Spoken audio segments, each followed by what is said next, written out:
Amazing Indonesia dari Sumatera Barat kali ini mengulas tentang salah satu objek wisata yang sangat diminati ketika berkunjung ke kota Bukit Tinggi, yaitu Taman Marga Satwa dan Budaya Kinantan Bukit Tinggi.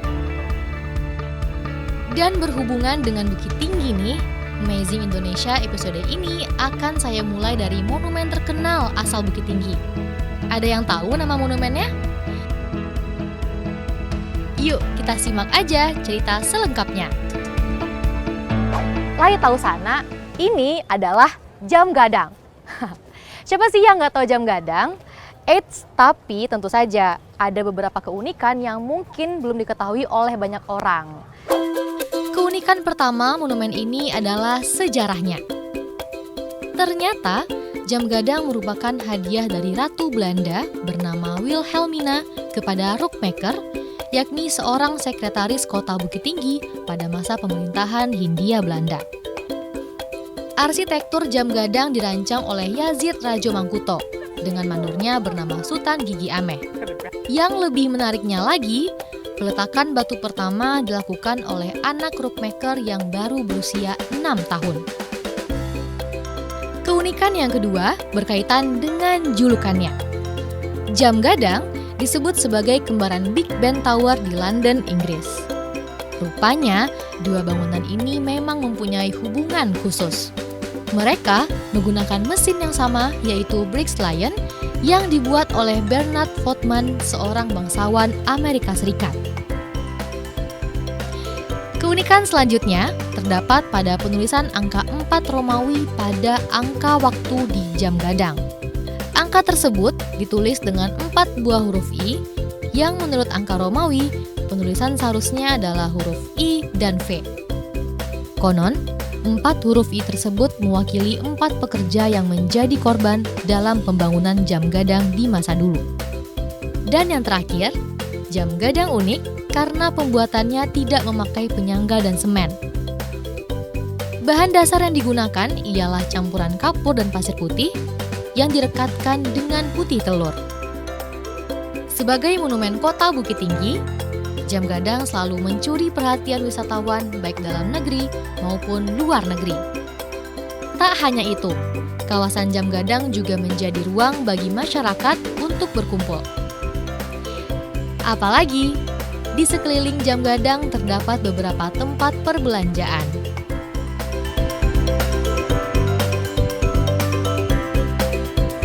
Jam gadang itu sangat bagus. Ya, ini suatu untuk kebanggaan untuk Kota Bukit Tinggi. Lebih dirapiin lagi tentang penjualan. Semoga harapan para pengunjung jam gadang dapat terwujud dan monumen ini semakin menjadi kebanggaan Bukit Tinggi dan Sumatera Barat. Tak jauh dari lokasi jam gadang, saya langsung bertandang ke Taman Rekreasi Keluarga dan Wisata Budaya Kota Bukit Tinggi. Lokasi ini dikenal dengan Taman Marga Satwa dan Budaya Kinantan Bukit Tinggi. Oke, saat ini saya sedang berada di Taman Marga Satwa dan Budaya Kinantan Bukit Tinggi.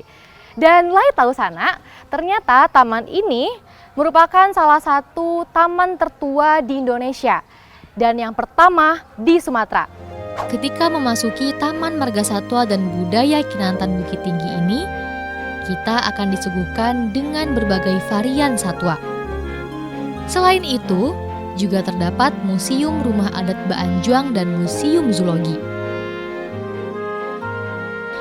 Sebagai salah satu Taman Marga Satwa yang terlengkap di Sumatera, tentu saja ada banyak jenis satwa di kebun binatang ini. Mulai dari hewan karnivora, mamalia besar, ruminansia kecil, primata, reptilia, hingga berbagai jenis burung. Hewan karnivora yang dapat ditemukan dengan mudah adalah harimau.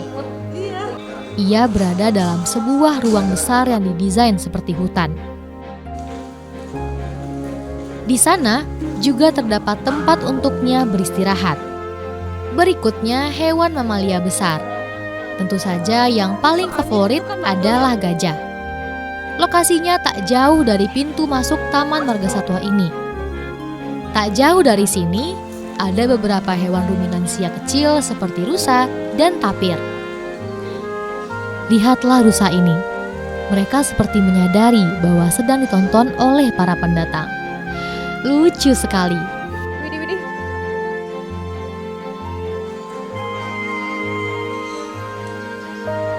Selanjutnya, ada hewan primata seperti orangutan dan siamang. Tentu saja, kita akan menemukan mereka sedang bergelayutan di rumahnya.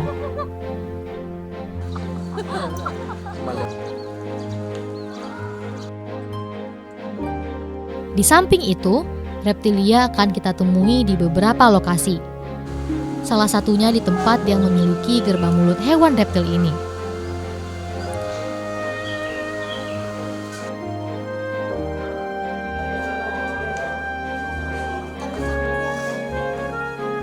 Lihat reptil-reptil ini. Mereka lucu ya, walaupun sedikit menggelikan.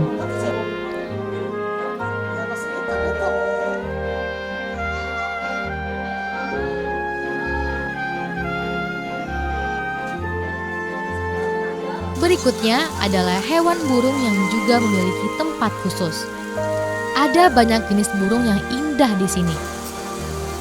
Salah satunya adalah merah. Menyaksikan hewan-hewan yang ada di sini, wajar bila kebun binatang ini menjadi salah satu favorit di Pulau Sumatera. Saya datang ke sini untuk membawa anak saya untuk melihat bermacam-macam binatang. Kebetulan memang banyak sekali teman-teman merekomendasikan juga untuk datang lagi nih ke kebun binatang Kinantan yang katanya baru banget nih suasananya. Jadi kebetulan saya melintas di sini dan mengingat masa kecil dulu. Jadi dari kecil saya setiap kenaikan kelas ya, dulu saya alumni dari SMP 13 ya, maupun SD-nya juga di Padang. Jadi setiap kenaikan kelas itu pasti jalan-jalannya ke Bukit Tinggi, guys. Nah, alhamdulillah saya dewasa, pas kebetulan saya lewat sini saya mampir lagi, rekreasi lagi ya. Kesannya karena saya dulu pernah beberapa kali juga ke kebun binatang Kinantan ini, cuma sekarang itu benar-benar suasana baru ya dan sudah lebih enjoy. Kita juga yang jalan-jalan di sini juga lebih nyaman karena akses-aksesnya juga jadi lebih gampang. Sejarahnya, kebun binatang ini dibangun oleh pemerintahan Hindia Belanda pada tahun 1900-an dengan nama Storm Park atau Kebun Bunga. Pembangunannya dirancang oleh seorang kontrolir Hindia Belanda bernama Graven Zanden yang bertugas di kota Bukit Tinggi pada masa itu. Pada 3 Juli 1929, kebun bunga ini beralih nama menjadi Fort de Koksje Dieren Park atau Kebun Binatang Bukit Tinggi. Demi melengkapi koleksi hewan di sini dan mendapatkan jenis hewan asal Indonesia Timur, tahun 1933 pengelola bertukar hewan dengan Kebun Binatang Surabaya. Sejak kemerdekaan Republik Indonesia, nama kebun binatang ini berubah menjadi Taman Putih Bungsu. Dan akhirnya, tahun 1995 resmi diberi nama Taman Marga Satwa dan Budaya Kinantan.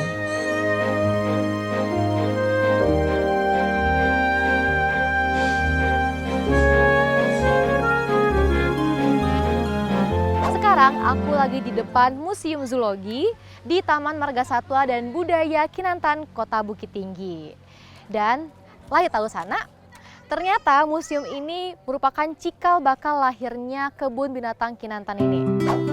Museum Zoologi Taman Marga Satwa dan Budaya Kinantan dibangun untuk mengumpulkan dan memamerkan koleksi hewan yang telah diawetkan. Museum ini mengoleksi lebih dari 2.000 jenis binatang asli Indonesia, seperti harimau Sumatera, burung kasuari, kanguru tanah, burung kuau, harimau dahan, dan orangutan. Menurut sejarah, museum ini dibangun pada tahun 1894, bersamaan dengan pembangunan Museum Zoologi di Bogor. Di kawasan Museum Zoologi inilah kemudian Kebun Binatang Kinantan Bukit Tinggi dibangun pada tahun 1900. Dan di sebelah Museum Zoologi ini ada lagi nih fasilitas yang unik dan memberi wawasan tentang kehidupan satwa.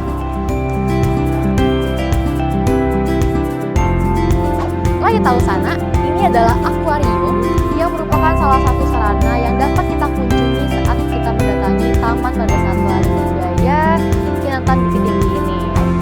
Akuarium ini memiliki koleksi lebih dari 30 jenis ikan dari berbagai daerah. Tak hanya Indonesia, tapi juga dari luar negeri seperti Brazil.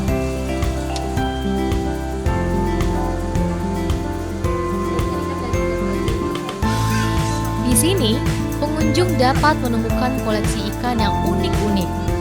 Bukan hanya tampak pada coraknya, namun juga pada perilaku dan karakternya.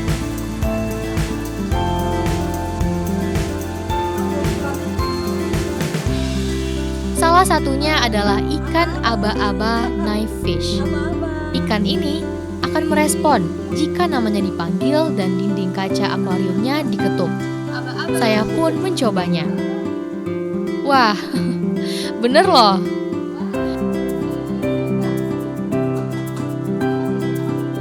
Tidak hanya koleksi ikannya, akuarium ini pun terbilang unik dengan bentuknya seperti seekor ikan raksasa. Di bagian langit-langit bangunannya terdapat rangka ikan paus, yang konon adalah tulang ikan paus asli yang terdampar di lautan Sumatera Barat beberapa tahun yang lalu.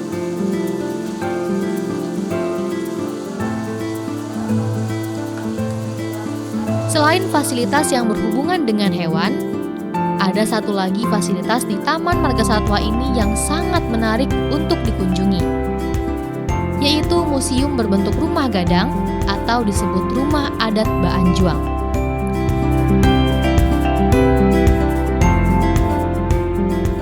Rumah gadang ini berada di Komplek Taman Marga Satwa dan Budaya Kinantan Bukit Tinggi.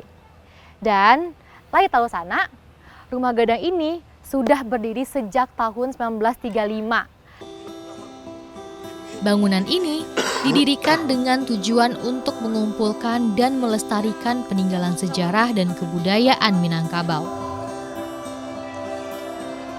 Museum Rumah Adat Baanjuang didirikan pada tanggal 1 Juli 1935 oleh seseorang berkebangsaan Belanda yang bernama Modelar Controller. Berbagai peninggalan sejarah dan kebudayaan Minangkabau terpajang dalam museum ini.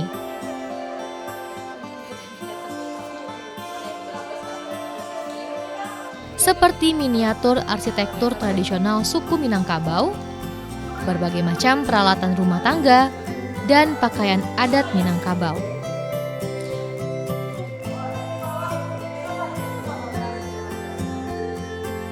Agar wisatawan lebih memahami peninggalan-peninggalan tersebut, setiap benda dipasangkan QR code yang dapat dipindai dengan gawai pintar.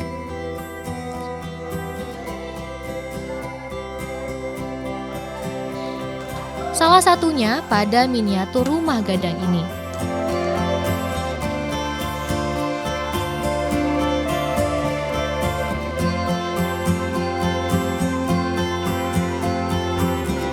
Di lantai bawah rumah adat Baanjuang terdapat pajangan hewan-hewan yang lahir dengan kondisi unik dan langka yang pernah ada di Sumatera Barat dan fisiknya diawetkan. Selain itu, di sini terdapat koleksi peralatan berburu, bertani,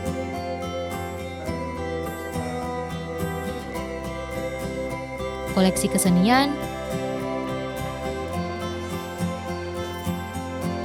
dan naskah kuno.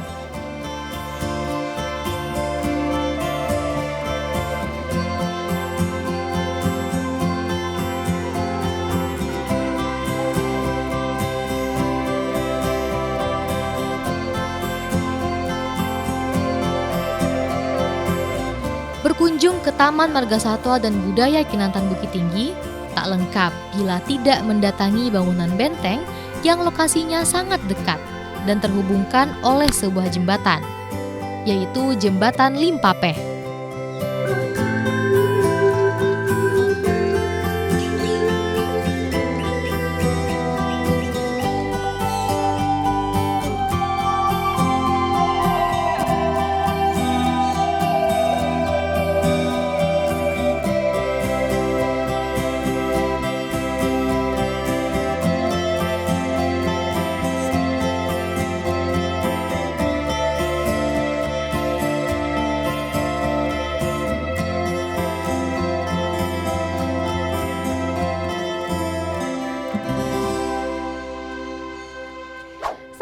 saya sedang berada di Benteng Fort de Kock, Bukit Tinggi. Dan lai tahu sana, ternyata benteng ini memiliki sejarah yang sangat penting dalam perjuangan meraih kemerdekaan Republik Indonesia. Fort de Kock adalah benteng peninggalan Belanda yang berdiri di kota Bukit Tinggi sebagai kubu pertahanan dari gempuran rakyat Minangkabau, terutama sejak meletusnya Perang Padri pada tahun 1821 hingga 1837. Fort de Kock juga dibangun sebagai simbol kekuasaan kolonial Belanda di Sumatera Barat, terutama terhadap wilayah Bukit Tinggi, Agam, dan Pasaman. Benteng ini didirikan pada tahun 1825 oleh Kapten Bauer pada masa jabatan Wakil Gubernur Jenderal Hindia Belanda yang bernama Marcus de Kock. Benteng ini selanjutnya menjadi cikal bakal berdirinya kota Bukit Tinggi, yang awal mulanya diberi nama Fort de Kock. Sejak direnovasi pada tahun 2002 oleh pemerintah daerah, kawasan benteng Fort de Kock berubah menjadi Taman Kota Bukit Tinggi atau Bukit Tinggi City Park dan Taman Burung Tropis atau Tropical Bird Park.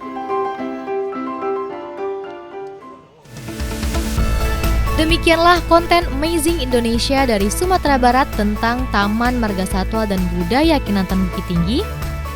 Sampai jumpa di konten berikutnya.